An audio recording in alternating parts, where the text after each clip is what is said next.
Fruits and sweets were distributed among the patients of Atal Bihari Regional Cancer Hospital, Agartala, on Wednesday morning by the initiative of Benuban Buddhist Vihara on the occasion of Buddha Purnima.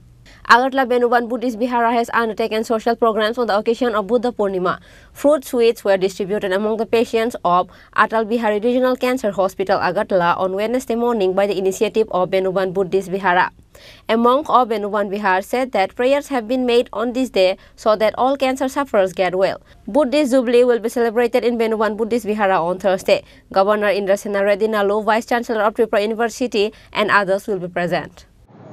আগামীকাল বুদ্ধ জয়ন্তী বুদ্ধ পূর্ণিমা এই বুদ্ধ পূর্ণিমা উপলক্ষে আজকে আমরা এখানে এসেছি cancer hospital Agartala এসে এখানে পেশেন্টদেরকে আমরা ফল ফ্রুট মিষ্টি ডিস্ট্রিবিউশন করেছে আর আমরা প্রার্থনা করেছে ওরা সবাই তাড়াতাড়ি সুস্থ হওয়ার জন্য এই উপলক্ষে আমরা আজকে এখানে এসেছি আজকে এখানে ফ্রুটস ডিস্ট্রিবিউশন করেছে আগামীকাল আমাদের বেনুবন বুদ্ধ বিহারে বুদ্ধ জয়ন্তী পালন করা হবে আমাদের অতিথি আসবে রাজ্যপাল আগরতলা ত্রিপুরা রাজ্যপাল আর আমাদের ভাইস চ্যান্সেলর ত্রিপুরা ইউনিভার্সিটি আর অন্য অতিথিরা আসবে এই জন্য আমরা আজকে এখানে এসেছি তো সবাইকে happy Buddha Purnima happy Wesak day Reported by Pranab from Agartala, Chinikhorang.